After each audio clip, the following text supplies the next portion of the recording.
وليس لولي المرأة تزويجها بغير كفء لها بغير كفء لها فليس الفاجر كفءا للعفيفة والعرب بعضهم لبعض أكفاء.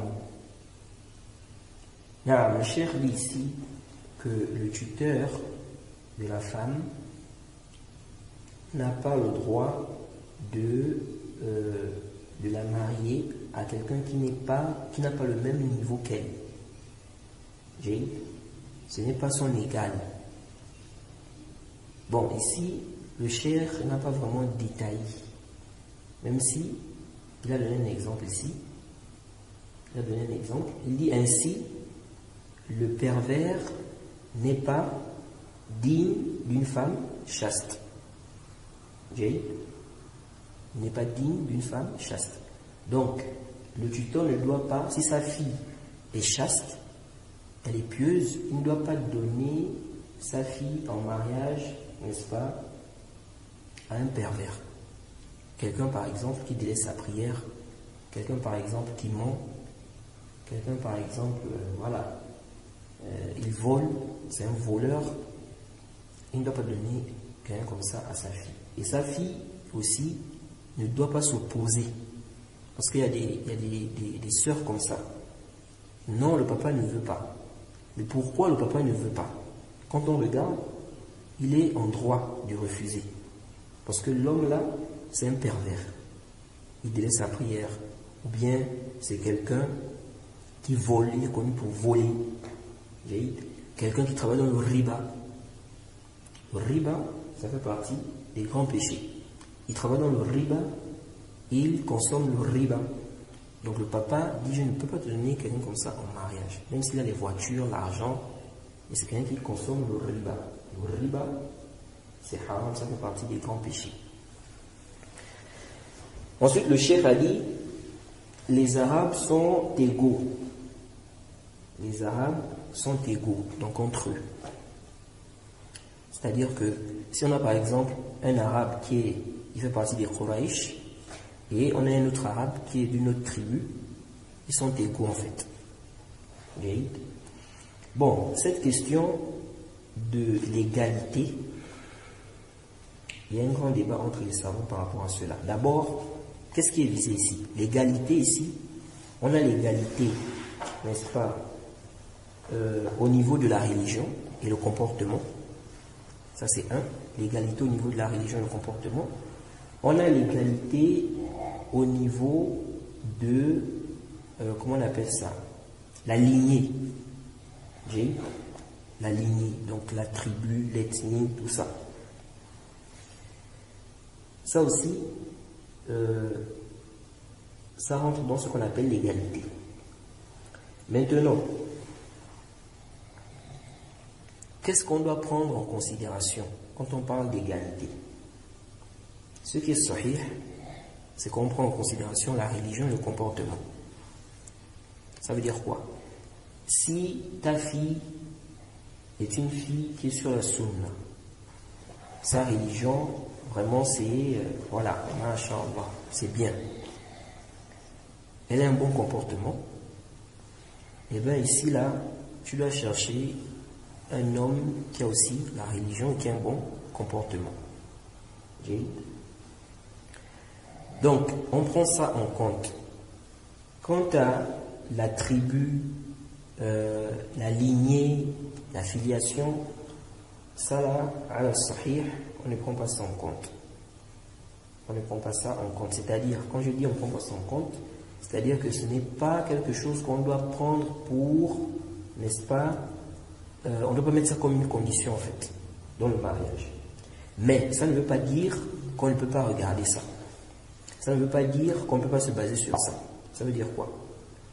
Il se peut que c'est connu dans un milieu que telle tribu, ils ont un mauvais comportement. Ils se comportent mal avec les femmes, ils se comportent mal avec les gens. Maintenant, un père, il connaît ça. Il sait que ceux-là, c'est comme ça qu'ils sont ici, c'est connu. Donc, lui, il va refuser de donner sa fille Il dit, je ne peux pas donner ma fille à cette tribu-là. Pourquoi? Parce que ce sont des gens qui sont connus pour avoir un mauvais comportement, pour frapper les femmes, pour se comporter mal envers les femmes. Je ne veux pas que ma fille aille dans cette famille-là. Ici, là, c'est légitime ou c'est pas légitime. Donc, on ne doit pas dire seulement que non, si le papa refuse à cause de la tribu, automatiquement on dit c'est pas bon. Non. Il faut qu'on regarde, on doit analyser ça. Pourquoi il ne veut pas que sa fille épouse telle tribu? Donc, s'il a des raisons valables, shar'an, qui sont acceptées, on prend ça en compte. On prend ça quoi? On prend ça en compte. Et ça aussi, ça nous montre le danger de mal se comporter. Parce que lorsque tu te comportes mal, dans la tribu là, si tu fouilles, tu vas trouver qu'il y a forcément certains qui ont un bon comportement. C'est presque pas possible que tous ont quoi? Le même comportement. Mais à cause de la majorité ou bien des autres, ils vont faire quoi? Ils vont priver les autres d'un bien. C'est pourquoi on dit qu'il est important aussi d'avoir un bon comportement et de ne pas se dire non, c'est moi qui fais. Ça te regarde en quoi? Non, parce que ton acte, tes agissements là, ça peut priver les autres aussi. À cause de toi, on peut priver, n'est-ce pas? On peut priver les autres. Donc il faut vraiment que les gens voient ça. Maintenant, il peut y avoir des gens aussi qui refusent de donner leur fille à telle ethnie ou telle tribu, pas à cause de problèmes de comportement, des trucs comme ça, mais à cause du racisme. Car ils voient qu'ils sont supérieurs, n'est-ce pas, que les autres là sont comme dans certaines tribus au Mali. On considère certaines personnes comme étant des esclaves. Par exemple, chez les Maliens, je pense que c'est chez les Maliens, si je ne me trompe pas, ceux qui se nomment Dukansi. Dukansi, ils disent que non, ceux-là, les Dukansi, ce sont les esclaves. Ils disent que les Dukansi, ce sont des esclaves. Et donc, ils vont les mépriser. Ils les méprisent. Ils les méprisent. Ils ne veulent pas, ils ne doivent pas être imams. Ils ne donnent pas leur fille parce que bon, ils voient qu'ils doivent se marier entre eux-mêmes, les Dukansi. Donc des trucs comme ça, ce sont des choses, vraiment, les gens doivent délaisser ça. Ce ne sont pas des choses qui sont venues avec la législation. Et le prophète, n'est-ce pas, a demandé à Fatima bint Qais d'épouser Oussama. Elle était des Quraysh et lui n'était pas de la même tribu. Donc, ça, ce n'est pas des choses qu'on doit prendre comme étant des conditions.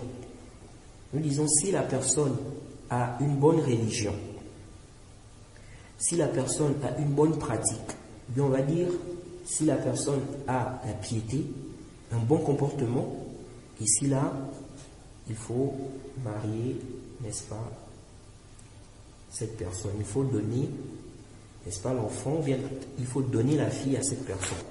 De même aussi l'homme, si la fille a un bon comportement, elle est pieuse, il l'épouse, même si elle n'est pas de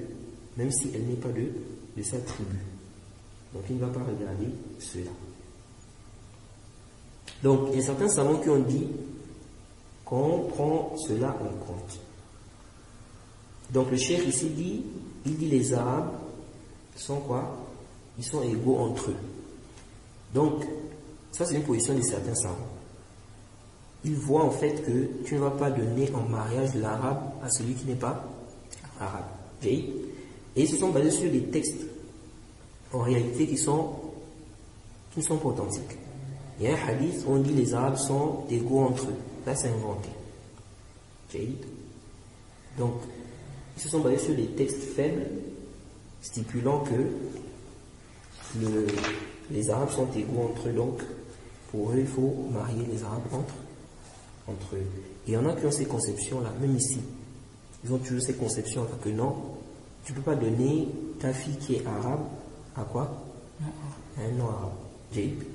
Donc tu vas voir, ils ne vont jamais donner leur fille à un non-arabe. Ils s'accrochent sur cette position-là. Malgré que plusieurs savants, même les savants d'ici, ont mentionné que ça, c'est pas Ce n'est pas sahih, cet avis n'est pas juste car ce n'est pas basé sur ce qui est authentique.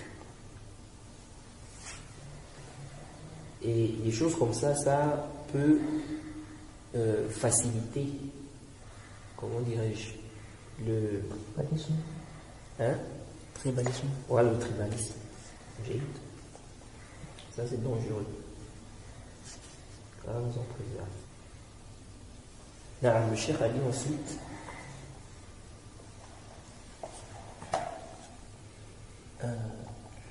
et aussi j'ai oublié Barira qui était esclave, elle a été libérée comme c'est venu dans le Sahih. Quand elle a été libérée, son mari est resté esclave, il n'avait pas été libéré. Le prophète lui a demandé de choisir si elle veut rester, si elle veut continuer à rester avec lui ou pas. Ça montre que l'esclave peut épouser celui qui n'est pas esclave. Parce que si ce n'était pas permis, le prophète ne devait pas donner quoi? Le choix. Donc du moment il donne le choix à Barira, qui est devenu libre, que si elle veut rester avec lui, ça veut dire que l'esclave peut se marier avec celui qui n'est pas esclave. Donc on ne doit pas dire que non, celui qui est esclave ne peut pas épouser, rester avec celle qui est quoi? Libre. Ou bien comme certains font, comme j'ai dit là pour le cas de ceux qui s'appellent Lukansi, disent que non, ce sont des esclaves, donc ils doivent se marier avec les Lukansi, les gens de leur tribu, ou les Lukansi.